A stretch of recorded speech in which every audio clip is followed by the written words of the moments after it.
Hi there, racing fans, and welcome to another edition of Winning Ways, where we've got a full program, not much in the way of race replays, but what we do have is we have a replay and a discussion on the Kentucky Derby, because it's proved to be a very hot potato, not only for the Kentucky Horse Racing Commission, but for all the connections. There's lots going on there, and we've got a great interview with Randy Moss, who's the racing expert, being interviewed by the NBC guys, and we'll chat about it and chat about the difference between our rules and their rules. That will be in your call. But before we get there, rugby. Got to talk rugby first. Yeah, got to talk rugby. I always looked at them, see how the Sharks are doing. Sharks played well. They made errors, but they're doing well on their travels. You know, they drew with Canterbury. And they were just beaten. That was last week. Yeah, and they were just beaten this week. Yeah. Let me finish the sentence. Yeah. Randy Goodman. Yeah. And I think you were on the Bulls. Not the Bulls, the Lions. Yeah, but unfortunately they didn't make the spread. But they led in 3 soft tries. Just inside breaks, just straight through them. Soft. You know, they had a week off, and teams that have a week off, I don't know what happens to them. They should be fresh and ready to go, but they just seem a little lethargic. Yeah, that's right. Anyway, so they weren't particularly good. No. The Bulls were woeful. They got a proper hiding by the Crusaders. They got a puck slap. They got a snot club. Yeah, I mean, that's right. what they deserve, because really they've got to tighten up their whole game. They've got to do something. They're just not there at the moment. Well, I think this coach is the first one that should be heading. Porter Human. You should be going back to the Free State. Yeah. Well, let's wait and see, but I agree with you. It's very convoluted up there. This team's on top, and that team's driving points. So it'll be interesting when they map out. I didn't manage to watch. Was it Saracens against Leinster? How good was that game? 10-0 at half time. What a game, eh? Yeah, they were 10-0 down, they never got another point. The team leading, the Irish team, were 10-0 up, never got another point. Yeah. Great game. They were fantastic. And then soccer, so the season's over, Jim. The champions are City. Yeah. And great for both those teams, because Liverpool were outstanding. 1 defeat whole year, 97 points. Alex Ferguson never ever got 97 points in the league. It's just so sad that you lose the league when you actually only defeated once. It just shows the benefit of winning as opposed to drawing. Yeah. You know, and then Chelsea snuck third because Spurs drew, and Chelsea drew as well. Arsenal fifth, and Man United is just going through a rough patch when you get a relegated team, Cardiff, coming to them and beating them 2-0. Oh, that was beautiful. You would. Yeah. But magnificent. That all goes well. I'm trying to get to the Champions League final, Jim. Tickets are like hen's teeth, but I'm trying my utmost. I know travel's expensive, accommodations. You know who owes you one? Who's that? Roy Moodley. Didn't you train Harry's son for him? Yes, I did. He's got a box up there. I phoned Roy. Yeah? They relinquished the box in the apartment a year ago. Oh, I did speak to Roy, so unfortunately nothing there. But I've tried to call up a marker or two, and let's see what happens. I'd love to go, because I don't think I was getting there too often. You'll never get there again. Well, I don't know about that. We got there. But you know what the tragedy is? We had a good year, but people say, you did so well getting the Champions League final without having bought any players. The bottom line is, the last 36 points, we've got 10. The last 36 points. You've had Harry Kane's go off. Harry Kane's injured. We've had all your best players. But Jim, think about it. You get relegated with those stats. Yeah. Luckily, we were so far ahead of most teams, and they stuttered and stumbled. If those teams had stumbled, they were useless. Yeah, well, if Chelsea really ran one well, if Arsenal could play away from home, if Man United had continued their good run, we would have run 6th. Yeah. You know, so we we hope on a one-off we can beat Liverpool. If. Our Coys, you've had a great week. Our Coys won as well for your team yesterday. The Coys boys. All the Coys boys must have been there. I heard Neil Andrews yesterday saying, pity Neil Andrews and Graham Hawkins aren't in that horse. So I just thought to myself, all you have to do is put together a little Latka. Yeah, but if Graham Hawkins offered it to him, I don't think offered it to Neil. You wouldn't want to disrupt a chap like him. No, he's my mate. I'd like to have him. But Graham said no, it fell at the wrong time for him. Yeah. Yeah, but they're all great guys. You know, we've got 2 chairmen of the jockey club, 3 guys on boards, and they're all Spurs. You know, if you look at the intensity of someone like Greg Bortz with regard to Spurs, he's got 4 tickets at Wembley. He's passionate. I think he's got a box. He's really about it. And Ken Truter goes. Him and Jane are always on a plane to get out there. Yeah. Michael Leaf gets out to those games, and Mark Curry. You know, every one of them is Andy O'Connor, Joe Soma, the humble hero. He's in the scrum. Yeah. You know, good guys, and I'll probably leave 1 or 2 out now, but they're all Spurs mad. Yeah, well... I've made them aware. Larry Nestat. Yeah. Larry Nestat's a major player, and he loves Spurs. And I was speaking to Larry the other day. He's been a follower of Spurs since 1963. That's tough. That's tough. You're right. That's a good word. That's tough. So if anybody should go and watch the final, it should be someone like Larry Nestat. I think... somewhere along the line, the boys in the Source Kois, or our Kois as it's called now, a few of them will end up over there watching that game. Well, it will be fantastic. I think it will be a fabulous game. I'm trying my hardest to get into Scrum, and hopefully it maps out. Well, let's see what can happen. You know, those things are what life is all about, being able to make those commitments and get to those type of games. What else was there? There were the Hamilton. Only thing was you Hamilton. Love car racing and bike racing. Hamilton. No, the bike racing wasn't on. Otherwise, my boy would have been talking about Marquez or Binder. Yeah, exactly. Anyway, Hamilton won again. He just keeps on proving how good he is. This Ferrari driver, Charles Leclerc, he's a bit of a driver, this boy. Charles Leclerc? Yeah. Is he a Scarp? Yeah. Where's he from? He's from France, man. Charles Leclerc. Oh, Leclerc. They said Charles de Klerk from Kroonstad. He was Koos's brother. Yeah, Koos's brother from Kroonstad. Ferrari driver. Who was the last South African? Jody Scheckter. Jody Scheckter. And he won the championship. It was fantastic, that was 20-odd years ago, maybe more. Great driver, Jody Scheckter. Yeah. Anyway, okay, we're going to move on and have a look at what we've got in 3 to follow.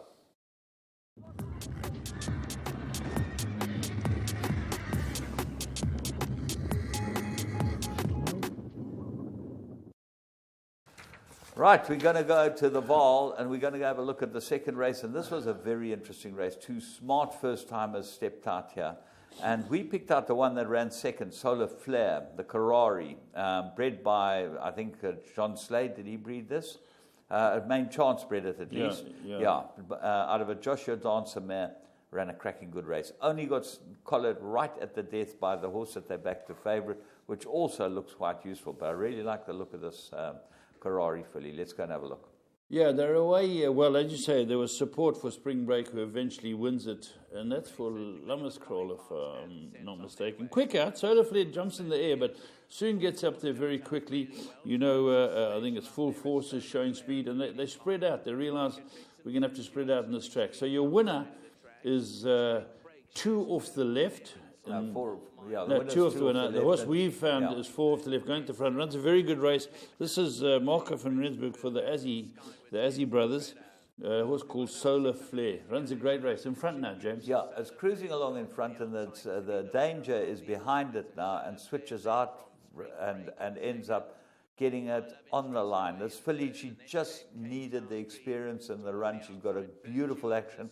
I saw her going down to the start. I thought, this is a filly really worth having a close look at. Yeah. She ran a really good race. She's in front now, and here they come to make a race of it, the filly on the outside. Yeah, Spring Break.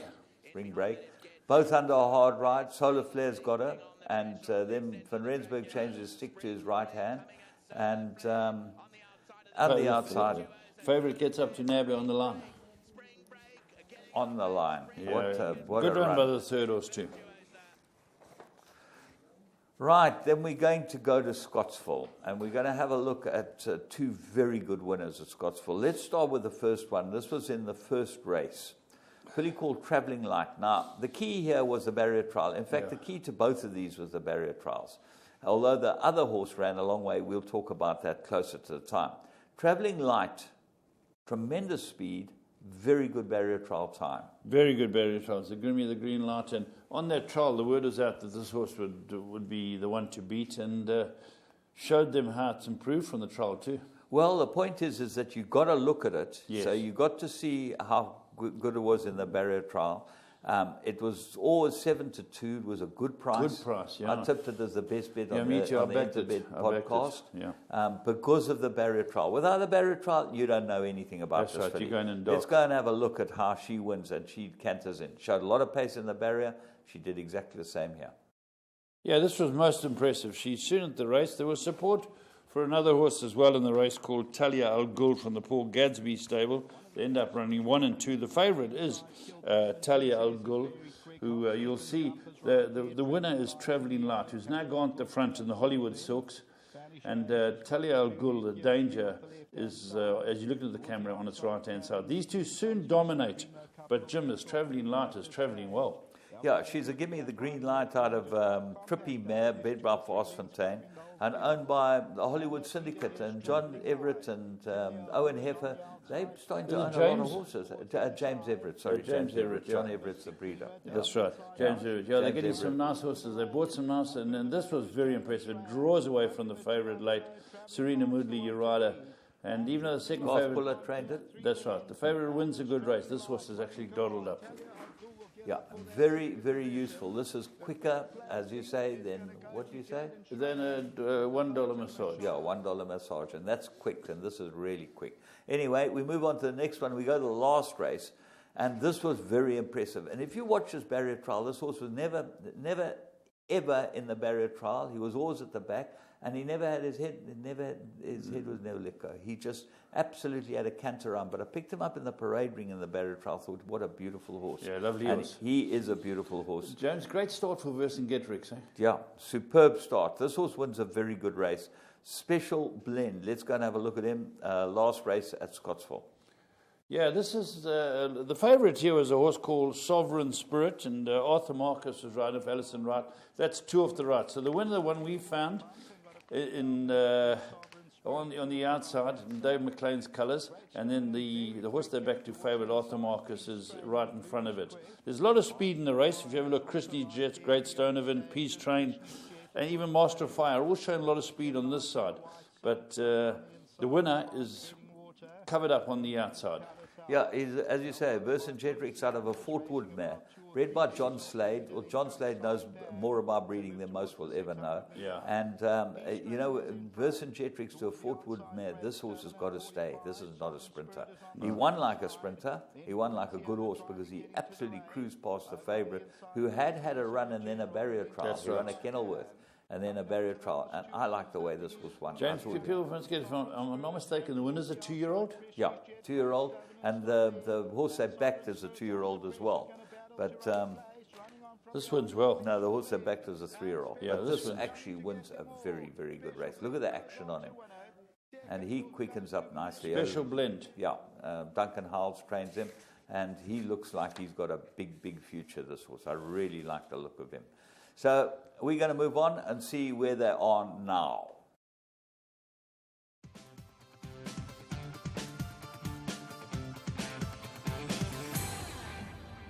Good evening, it's Vicky Minot here. Thank you for featuring me on your show. Regarding where I've been and what I've been up to, I am a retired jockey. I then went on to present for Tetrack for a few years, which I thoroughly enjoyed. Now I work for Glenn Cotson from an administrative point of view. I do a lot of owner liaising as well as stud and racing management and admin.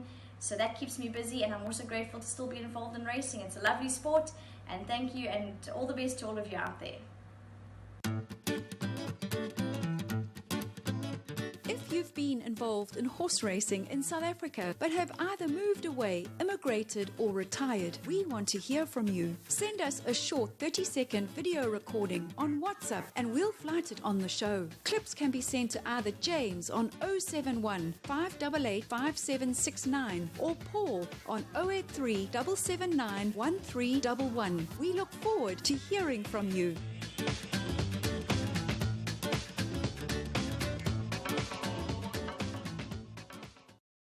Vicky Minot, and I can tell you she was a damn good presenter. Yeah, and she loves the She's a game. lovely girl, and lovely rider. Same temperament. Every time you saw her, Yeah. he's very friendly, very nice. And I'm pleased she stayed in racing. Yeah. If it's in her blood. We need people like her Yeah, in racing. we sure She's a do. great girl, and you know what? A great team to work for, the Cotsons. Yeah, it's a big team. They're successful. Yeah. And he's got lots of different owners, so she's in the comfort zone. She would be a benefit to Absolutely. any Anywhere in operation. racing, So, yeah. Vicky, well done. Thanks Well done, for joining Vicky. us, and Thank you. we're glad you're going well. And you know, as a jockey, I've had the greatest admiration and respect for her. She was a beautiful rider, and that's what your horses need. Anyway, we're going to move on to a man who's leaving the game, because the plum of the week had to be this one. When you watch this ride, I mean, the head-on is amazing. Let's just leave it like that. Captain of Tortuga. Let's go and see him winning as the plum of the week.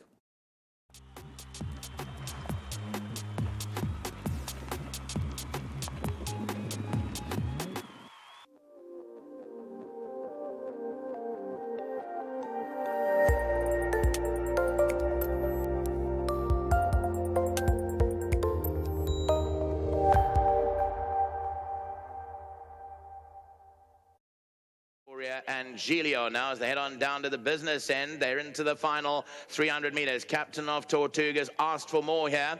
Rockin' Russian's got 2 lengths to make up. Fired Up's down there inside. Further back, Prince of Promise. 150 out. Captain of Tortuga's a length clear. Rockin' Russian runs on really strongly now. Captain of Tortuga's tackled by Rockin' Russian, but Captain of Tortuga beat Rockin' Russian. Well, Captain of Tortuga, our friend Ormond Ferraris calling it a day, and this must be one of his last runners. And, you know, we wish him well. He was just an unbelievable man He's a for great racing. trainer. Great trainer. I knew if you're taking on Ormond Ferraris, you have to have your wits about you. His horses are fit, and they looked well, and he's been an incredible asset to the industry. Yeah, you took him on, not only on the racecourse, in the boardroom, or one Anywhere. of those meetings, and he was a man who knew stuff, and he was just a great guy. And you know, He's had some good people work for him. he's one of those legends in the business. Yeah, and that's right. You had to back this horse. This horse ended up, you could have got 15 to 10 on it at best, 18 to 10 there was a little bit of. He ended up odds on, but my goodness, and strayed him at his best, intimidated the second horse. Yeah, keeps had his him hand tough. off the rein going left. I don't know how he kept the race, but he did keep it. Yeah. Anyway, well done to them, and well done to Ormond and to Team Valor, who own the horse. So I think it's one of the last few horses that Team Valor own in this country, which is a shame. We're going to take a break, and we will be back with current affairs.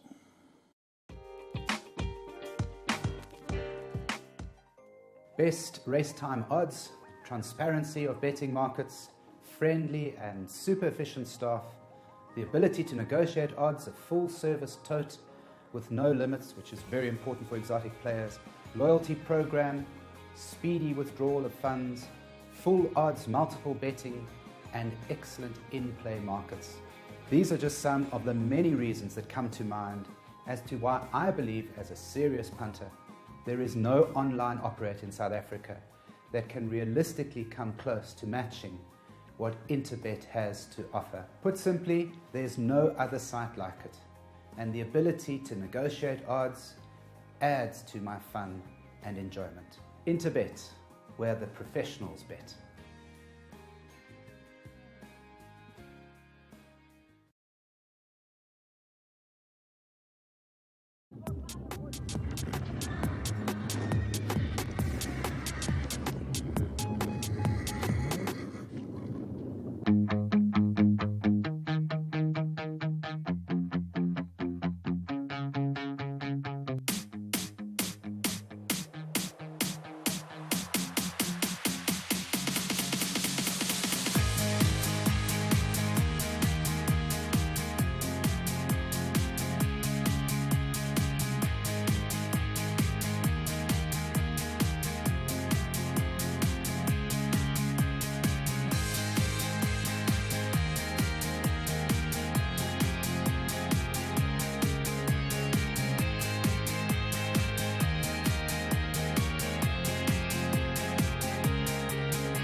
Right, welcome to Current Affairs. No stakes racing around the country.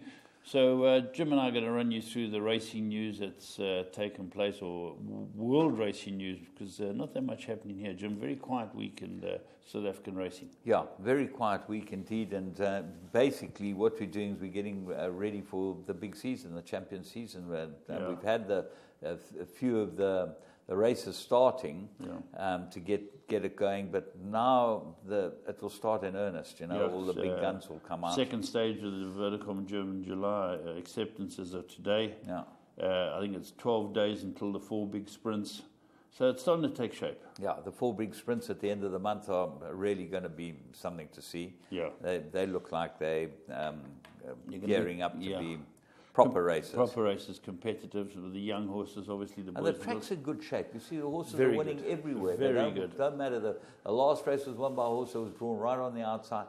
Best thing that could happen. Yeah. Gravel's in fantastic shape as well. Yeah, they do the January treatment here, which is a big plus. Now, the tracks, because James, me being a board director, we took flack about 5 years ago. Yeah. And I remember everything went against us, whether it was the elements or whatever and then we got a subcommittee just to sort out tracks headed by Neil Butcher, and he said no grey area, we're getting the tracks right. Since then these tracks have been fantastic, 10 out of 10 to them. No, this year is the best that they've ever been. Yes, yeah. Let's go through a bit of the news overseas, and I think we should start in France because the 2 big guineas were run in France. Yeah. We had the guineas in England last week. Yeah. And that horse, Magna Gracia, won the 2,000 guineas. Yes. Now, interestingly enough, he was by Invincible Spirit. And a son of Invincible Spirit was the sire of the winner of the guineas in France. It's called the Paul de Bourgeois. Very good, my French, okay? Your French is very good. I thought you were speaking Zulu. It was... Persian King. Yeah. He was led by Kingman, first crop. Yeah, first crop with Kingman. Led by Invincible Spirit. Correct. That's very interesting. Then Invincible Spirit went out and threw who's the other big horse that threw the other day? I've just forgotten. Well, Magna Gracia won. Magna Gracia, that's the Magna Gracia. 2,000 guineas, last week. So he's becoming a really influential sire, Invincible Spirit. And Andre Fabre trained it. 7th guineas win. The Little Master. Yeah. Napoleon. Yeah, then they call him Little Napoleon. Little Napoleon, yeah. Yeah, and he is the master of his trade. Anyway, then you move on to the 1,000 guineas, okay, the fillies version. And Castle Lady, yeah.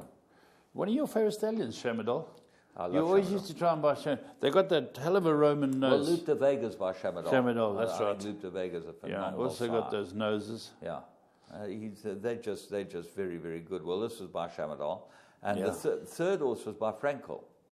Yeah, also doing well. So, at least he's produced. So what is interesting about this Castle Ladies dam line is that the second dam is by Lord at War, was an Argentine champion stallion. He was top That's class. right, yeah. And that obviously leads us into Argentine. And the Copper Bullrich sale, okay? Antonio Bullrich? Yes, yeah. They run the sales there. Yeah. Now, the big sale's coming up on the 14th and 16th of June. 14th and 16th of May. Yeah. And the first day is at Palermo Racecourse. Okay. The first horse in the ring is very interesting because it's a 3-parts brother to Invasor. The winner of the Cup in Dubai World Cup. Correct. Yeah, that's right. And this is by equal stripes. So the first lot in the ring. First lot. Yeah. You got to have your irons hot. Well, remember, they don't sell many horses. They don't sell like we sell. Yes. They take a time, and you have a bit to eat, and you have a bit to drink, and they talk about it, and they probably have 70 lots in a day, and that's what they sell. And you have just a big party, big round tables they have in their sales a ring there. And the second lot gets sold on the 4th to the 6th of June. And the second batch. Second batch of horses, Second lot for 2 weeks later, be a hell of a good party. Second batch of horses. And Firmamento has on one of the days 41 lots on the sale, all by Master Craftsmen.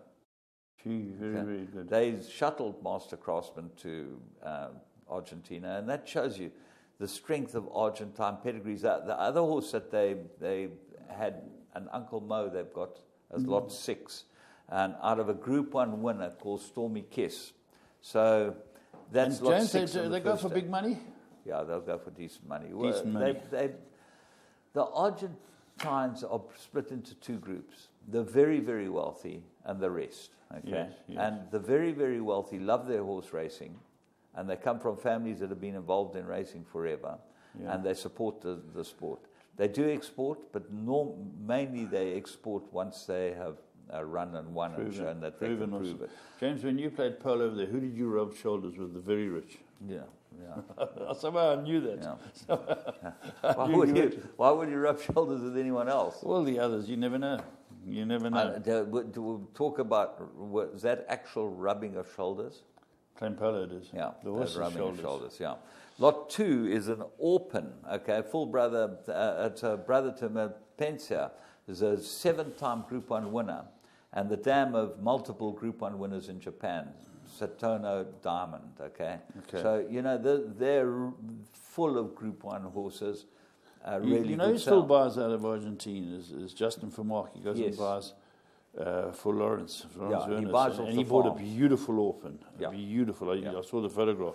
Well, Orpens are very, very good. Done well in this stallion, country. Yeah. Cool. And Harris La Passion is where they're having the second day of the sale. So you can So go first to day these is the farms. race course, then they go to the farm. Yeah, then they go to the farm. Then Firmamento has the 3rd day or the 4th day at their farm as well. And that farm is the most beautiful farm. Can They've you been imagine, 17-time leading breeders in Argentina, Firmamento, and they're a lovely bunch of people. Their emblem is a sort of blue seagull. A bit like Brighton's emblem. Brighton, the blue seagulls. bird, yeah. Anyway, on a white background. Right, what else have we got? Well, I'll just talk Australia for a moment. Our good friend Jeffrey Lloyd got 16 days. He rode in Queensland, and he went for a gap that he thought was perfectly fine. Rubbed shoulders with the horses, and they gave him 16 days. He has appealed it. He says, no ways that gap wasn't there. And so at the moment he's appealing it. And also, James, there was a race there where they took the wrong saddlecloths. The saddlecloth numbers got put on. Number 4, who won the race, has number 5 saddlecloth. So they put up the wrong number. So they put up number 5 as the winner, and it was actually number 4. With What I noticed was very interesting in reading that article was that the chief start wasn't at the races that day. No. Okay. he don't know where he was. Neither was the saddlecloth hander out. I think he went fishing as well. Only in Australia. So, but the result stood, Jim, because all the weights were fine. It was just the wrong cloth number. But if you're saddling number 5 and you put number 4 saddlecloth on it, it doesn't seem to make much sense. I can imagine 6 and 9 being upside down or something like that. 4 and 5, I can't get my head around. It's just, it just shows you Toowoomba. Yeah. Maybe. Toowoomba. Anyway, let's see what we got from Magic Millions, because we've got sales coming up and we've got horses that we should be having a look at. Let's have a look. Big Myth. Now, this is the Big Brown that Sean Terry trained. Who bought it? Big, you bought it. I bought it. Yeah. I bought it and I sold it. I bought it cheaply. Beautiful. And I sold it. Big filly. 700,000. Yeah. She beautiful filly. She was absolutely outstanding. Yeah. Well, she galloped them into the ground at Vaal during the week. Very, very good win from her. Yeah. And let's go and see what's coming on up with the Magic Million sales. We'll see there's some sales that they've got coming.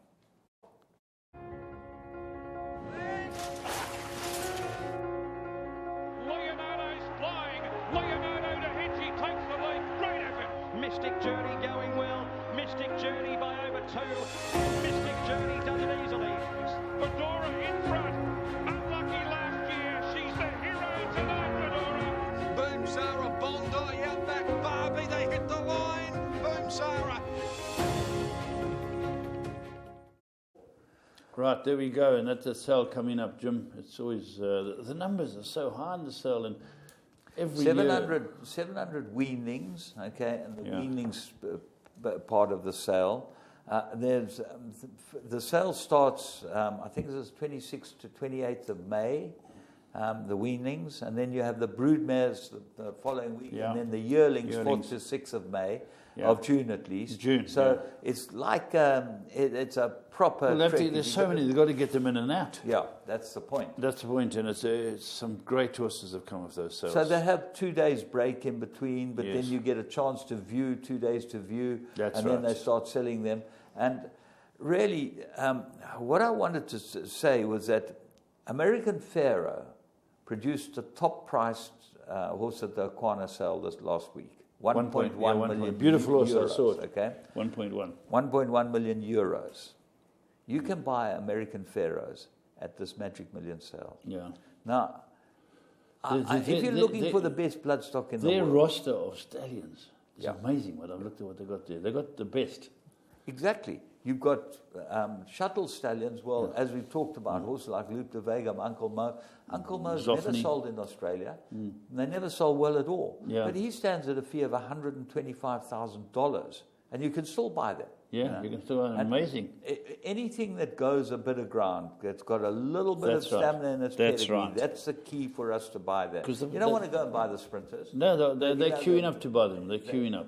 Exactly, because that's their whole industry revolves around sprinting horses. Yeah. But if you're looking for horses for the July Gold Cups, Mets, those type of horses, you can't help but go there. I know. That's the sale we bought Harry Sun at. Yeah.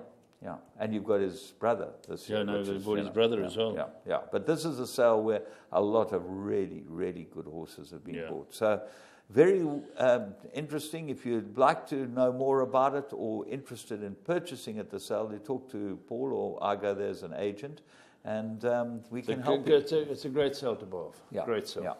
Okay, so that's it. So American Pharaohs, that's where you can buy them at the Magic Million sale at the end of the month.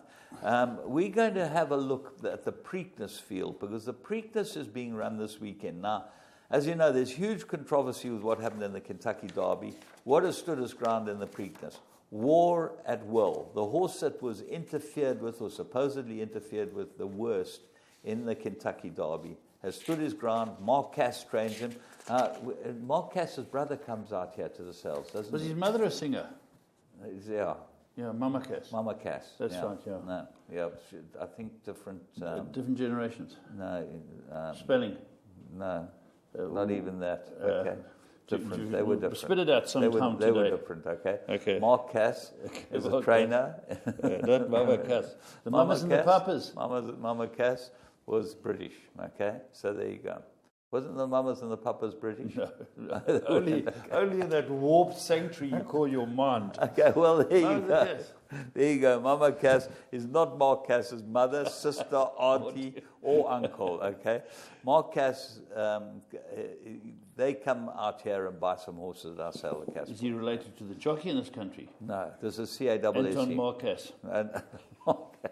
I thought his name was Arthur Mark Cass. Arthur Marcas. Okay, yeah. well, anyway, he's Who's trains... going to win the race, Jim? He trains War at Will, and it's an absolute two-horse race between War at Will, Yes. okay, who got so badly done in the Kentucky Derby, and D. Wayne Lucas He's still has around, put a eh? horse in there called Market King. This horse ran third in one of those Derby trials. Yes. They skipped the Derby, and they prepped him for this race, and he put up a bullet 5 furlong the other day. His name's Market King. He's a big, big runner. D. Wayne Lucas, when I worked in America, he was the king. Yeah, Never mind shame. Market King, he Yeah. was the king. I remember his son got injured. His son got run over by a horse. He tried to stop a horse. That's in the right. track. Yeah. So, but This was Market Kings by Intermischief, very well suited to these type of races. The Intermischiefs run on the Yes, dirt. yes. They're very good horses. Largest field since 2011. There'll be between 12 and 14 runners in the Preakness, Preakness. which is a big field. It's this Normally what weekend, happens Jim? is that they all go for the Derby. They all come out the Derby finish. They Yeah. can't get to the Preakness, whatever Yeah. it is, 3 weeks later, and then 3 weeks later to the Belmont. So James, it's this weekend. This weekend, Saturday night. NBC, we won't get it, I don't think, because we don't have We an don't get agreement that with channel them. anymore, no. Pimlico, so that's where it's run. And it will be an interesting race. We're going to go and take a break now, and we'll be back with your call, where we're going to look at the Kentucky Derby incident.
Right, we're going to have a chat and a look at the footage that was put up by NBC after the incident in the Kentucky Derby. And the incident revolves around, for those of you that were not on this planet, because everyone on this planet knows what's going on, revolves around the winner interfering with a horse that ran unplaced, and the second horse ended up getting the race, and the winner was disqualified and placed last. Now, the reason for that was that the horse that it interfered with was finished last, and so it was placed behind it, which is the American rules. James, the rule there is severe enough to be put last, regardless of the horse you intimidated didn't finish second last. They can throw you right out. They've got that where they can throw you right out the scrum. Well, that's exactly right. And that's where the American rules differ to our rules. And that's why what we'll do is we'll show you this interview. You can draw your own assumptions. And then we'll go and talk about how our rules are different to the American rules and how rules should be uniform for interference in horse races throughout the world. The Asian Racing Conference tried this, James. They've been getting people there for years and saying, we've got to get these unified and whatever you. But our rules, there are much more severe rules, in my opinion, in America, because there's if you interfere, you're going to get taken down. Yeah. Here, the killer is you can have a race where two horses are 7 lengths clear of the pack, and the one interferes with the other and wins. It gets placed last. No, you can at worst it should be second. You can disqualify, but But this was multiple infractions of the rules. Yeah. And that's why this interview is so important to listen to and watch. Yeah. Because it gives you an idea of exactly what the rules are all about. And the guy who does the interview, Randy Moss, is the racing correspondent for NBC. And he's being asked the questions by a couple of news presenters. So it's very interesting to watch. And I thought it was fascinating. I thought most of you out there would not have watched it. Let's go and see what they've got to say, and then we'll come back and talk about it. All right, well, we're going to get right to it because we've got Randy Moss on the phone from NBC Sports. He was there at Churchill Downs. Our goal this morning is to help everyone else understand exactly what happened and to help ourselves understand because horse racing is not something I follow closely. Randy Moss does. Randy, this is probably a record. You're probably the first guest to be on consecutive shows. Welcome back. How's everything? All right. This is a little bit different than the last time we talked, huh? Slightly different, and now we're trying to figure out exactly what transpired on Saturday night. Can you help us? And let's begin just at a very basic level. What rule was violated by maximum security that culminated in the disqualification? Well, horses cannot obviously leave their running lane in such a way as to impact the progress or impede another horse during the running of the race. There are 3 judges or stewards that are up in the booth that will adjudicate any possible violations, and there are all sorts of ways that this can be brought to the judge's attention, right? As soon as the race is over, the jockeys can go to one of the outriders on horseback who are there to police the action on the track, and they can say, hey, I want to claim foul. The outriders have a walkie-talkie. They contact the stewards up high in the booth. A trainer can claim foul. The stewards can see something on their own and can put up what's called the inquiry sign on the infield board, and they can begin looking at it. What happened in this situation is that, you saw maximum security on the lead as the horses were nearing the top of the stretch. Something spooked him, for lack of a better word, whether it was the crowd noise, that was what his jockey seemed to think. Who knows what the horse might be thinking at the time, but he immediately veered about 3 or 4 lanes to his right. I saw it happen live as I was watching the race, and I saw that he interfered badly with the horse War of Will, who was the number 1 horse. So my thought for the entire stretch run was that if War of Will could finish second anyway, then we would have the first disqualification in Kentucky Derby history. Generally, when stewards look at something like this, Mike, they've got 2 things in mind. Number 1, how serious was the interference? And number 2, did it affect the outcome of the race. Now, within those parameters, they've got a little bit of a wide berth. They can say that, okay, it was serious interference, but it didn't affect the outcome of the race, so we're not going to change it. Or they can say it was minor interference, but if there were two horses close together at the wire, then they could say, all right, it did impact the outcome of the race. It made the difference in a head or a neck or whatever. So watching the race live on NBC with my colleague, my good friend Jerry Bailey, our first thought was that on a scale of 1 to 10, let's say, with 1 being nothing really, and 10 being interference that causes a horse or a jockey to go down, the initial view that we had of it, this would be about maybe a 6. And it didn't impact the outcome of the race because War of Will wasn't going to win, and Maximum Security was clearly the best horse. Okay. But as we saw more and more replays, that changed. Yeah. Okay. So Randy, is the jockey at fault here? Does he pull the horse? Is there anything like that? I mean, or is it just totally what you're saying? The horse got spooked and he moved. Is there anyone to blame in this instance for the horse changing lanes? I guess is what I'm trying to say. The horse. It is totally the horse. That's the only blame that you can assign here because it happened so fast that the jockey didn't really have a chance to react. And by the time he did react, the damage had already been done. Okay, because I had heard you on the telecast. You talked about like the lead leg coming around the turn. And yes. Somehow that changes. It can make the horse veer out to the outside. You still think that happened, but that's normal within horse racing to change the lead leg and do those kind of mechanics down the stretch? No, it's not. It's not really that normal at that point on the turn, right? Just think about it. Just think if you were riding a bicycle and you were going around a fairly sharp left turn. Right. You'd be leaning a little bit to your left. You probably have a little more weight on your left pedal than on your right pedal. Now imagine if you put more weight on the right pedal. Yeah. Right? You're going to veer a little bit to the outside. You're going to swerve a little bit out that way. And that's exactly what the horse did when he changed his running leg. And the reason he changed his lead running leg is almost certainly because he saw something, he heard something. Gotcha. Something startled him off to his left that he was kind of trying to run away from for a second. Right. And you mentioned this is the horse's responsibility, Randy, and this is what fascinates me. How much of this is baked into the training of the horse? Is this part of what the training is about? So the horse doesn't just go run as fast as he or she can, but runs in a certain way, stays in a certain spot, doesn't veer, isn't affected by the crowd, and can always be exactly where the horse needs to be.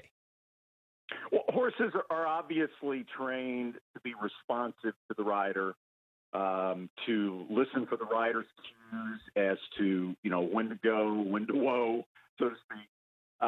That's baked into what the horse's training has been from the very day that they put the saddle on his back. As far as reacting to external stimulus that they might see or hear, that's wide open. I mean, that you can't train a horse to respond a certain way if he sees something that he doesn't like, or if he hears something that startles him. And obviously, with the 180,000 fans in the Kentucky Derby and fans packed in the infield, there's a lot more of an opportunity for something to startle a horse. In this case, it did not affect the outcome of the finish because Maximum Security was the best horse, and interference or not, Maximum Security crosses the finish line first and would have. The horses that he interfered with were not going to win. But it was the more we got a chance to look at the replays and see exactly how serious it was perilously close, guys, right, to being a pile-up at the top of the stretch. Yeah. Because it's probably looking at the legs and how the legs sort of got tangled a little bit at one point at the top of the stretch where War of Will's front leg was actually in between the hind legs of Maximum Security. That's about a coin flip as far as horses clipping heels, getting legs tangled, and one or both going down. And if that happens at the top of the stretch with the jockeys behind them and their head down and driving, you very likely could have had a multi-horse pileup. That would have been the biggest disaster in the history of the Kentucky Derby. And when the stewards saw that, when we saw that, at that point, with the other angles of the replays, when you see just how serious it was, the rules sort of changed a little bit there. So even if it didn't impact the outcome of the race, you can't give the signal to the jockeys. You can't give them the impression that anything goes in the Kentucky Derby. The horse, there have to be consequences for something like that. Well, yeah, to your point there, Randy, how often does this actually happen? I know this is the first time in the 145-year history of the Kentucky Derby, but in a normal race weekend, or through a month, what is the numbers, just to give us a ballpark about, winners being disqualified for this type of thing? Oh, it's winners being disqualified for interference in horse racing is not uncommon. I mean, it's not something that happens on every card. It's not something that happens, once a week at a racetrack. Right. Maybe once a month. At a racetrack. Gotcha. A winner. But I've been at every Kentucky Derby but one since 1980. I hate to say that; it makes me sound like an old man. There has never been one Kentucky Derby where I thought the winner should have been disqualified and wasn't. And there have only been a couple of incidents. It was back in 1987, a horse named Ali Sheba won. The horse that finished second was Bet Twice. And about midway down the stretch, Bet Twice veered over into Ali Sheba's path, forced him to stumble badly. But Ali Sheba collected himself and came back and won anyway. So there was no objection, there was no foul claim because the horse that was interfered with went on to win anyway. And that's about the only incident I can think of in 39 Kentucky Derbies where anything like that happened down the stretch. Hey, Randy, one more before we let you go. One of the arguments that has been renewed in the aftermath of this, I think because it took 22 minutes for an outcome, is that replay review is bad for sports. Replay review takes too long. Why did it require 22 minutes for the stewards to make the decision here? I think it was just because of the historic nature of the foul claim and of the stewards realizing, hey, this is by far the biggest race in the United States, one of the biggest races in the world. The stewards knew no horse had ever been disqualified for a winner, had ever been disqualified for an infraction on the track in the history of the race. And they just wanted to make darn sure that they covered all their bases and that they got it right. The fact that it took 22 minutes, I mean, it's not ideal, but I think the bottom line is they got it right. I mean, if the Saints-Rams game had ended with a 22-minute review of pass interference and they ultimately had decided that, it was pass interference, I think people would feel a lot better than they do now. Well, Randy, we understand it a lot better than we did 15 minutes ago. Appreciate your time as always. I have a feeling we will not make it a triple crown of 3 consecutive appearances, but you never know what's going to happen over the course of the next 24 hours. Thanks again. We'll talk to you soon. See you, Randy. I always enjoy talking to you. Take care. All right, there he is, Randy Moss. Well, I had no idea what had happened, and now I have some idea what had happened. So hopefully you do as well, Chris, and hopefully anyone out there listening or watching feels the same. Well, there you go. And what I find interesting about this whole discussion was it was centered around the layman being able to understand. Yeah. It was very, very well done. It was well documented, showing exactly what happened. Now, my take of it, the horse definitely changed lead. Why was Luis Suarez's reins so looped? The guy on the leader? Yeah, the guy who rode the winner, who was disqualified. He's very loose rein. He's got loose reins. Now, you don't want to have loose reins because you've got to have contact with the horse's mouth to be able to get it to go over and back to where you want it to be. You never see jockeys on the bend with no contact, and he didn't have any contact with the horse's mouth. The aftermath. Lots of people saying lots of things. West, when we spoke last week, said that, listen, that's it, we accepted this, that, and the other. But now he's turned to the lawyers, okay? And Luis Suarez, the jockey, has turned to lawyers in Louisville to go against any notion that he might have ridden the race incompetently, okay? So the lawyers are getting involved. What interests me is that if you read South Africa's laws and rules, this could never have happened in South Africa. That horse would have kept the race. And purely because rules 69.3.1, and I'll just read it to you. A placed horse was interfered with by another placed horse and or its rider during a race, and the horse which was interfered with would, but for the interference, have finished ahead of the horse which caused the interference, in which event the objection board shall place the horse which caused the interference behind the horse which was interfered with, or it may disqualify the horse which caused the interference. They weren't both placed. That's the point. Our rule says you've got to both be placed. Okay? In our rules, result would stand. The result would stand. Yeah. You know, James, it's very interesting. A lot of times I've seen horses that are way better than the opposition run around, interfere, and then the horse draw away and win comfortably, but the riders get fined. The riders get time, which is a very good rule. You have to control the horse. I think you hit the nail on the head when you said, look at the long rein. I know he's letting it run, but he hasn't that much control with the bit in the mouth. Well, exactly as I said last week, and I stick by this. I believe that by taking the race away from the best horse that won it, makes a huge impact on the stud book. Imagine the dam. She doesn't have now a Grade 1 winner, a Kentucky Derby winner. There's a lot of behind her factors. name. Yeah. There are huge repercussions about the sport, okay? As far as the people are concerned with, they put a fortune of money into the business to win Kentucky Derbies. They had the best horse, they won the race, and they get it taken away.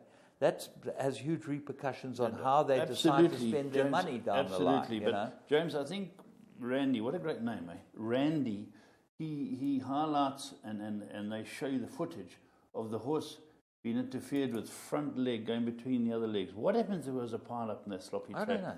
Well, that's why the jockey, and the jockeys, as I said last week, will hate me for this. The jockeys should lose their match fee. That's what happens in any sporting event. You know, if you go and behave badly to the umpire in an IPL game and a cricket game, you lose your match fee. Yeah. Okay? Here he behaved incorrectly as far as the jockey is concerned. Take his riding fee away from it. Give it to a charity. Give it to the horse trust or whatever. Yeah. Something that's going to benefit. And he can be back tomorrow riding. It's not going to make any difference to him. You take away, you give him a week suspension or whatever. It doesn't make any difference to jockeys, and especially top of the jockey tree. They take a week's holiday and go, and they come back and they ride fortune. So James, if I threw a curveball at you and I said, having listened to that footage from Randy Moss, and Randy Moss been around the block, as he alluded to there, there's a lot of honest fact in what he says. Would you?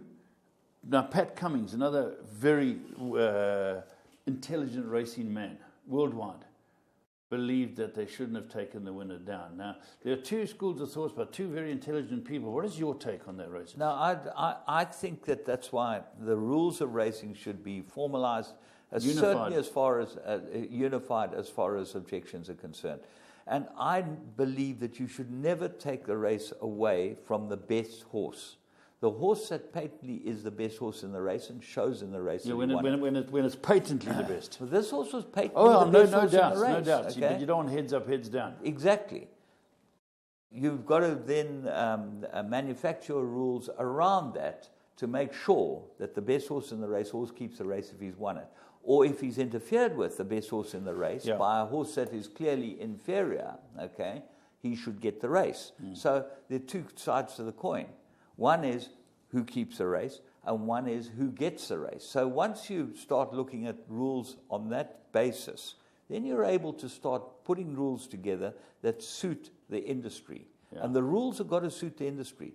They can't suit the moment. They've got to suit the industry throughout. Where I think this rule does not suit the industry is that this horse, as I say, he was the best horse in the race. The sheds and everything. Everything is affected by it. Yeah, it's interesting, James, and it's a very arguable point, and exactly some very bright boys are throwing different arguments, and the stewards took a lot of time, 22 minutes, and they came to the decision that they think is right. Just before we close here, we had a Vodacom Durban July here once, and it was a short head in it. I think.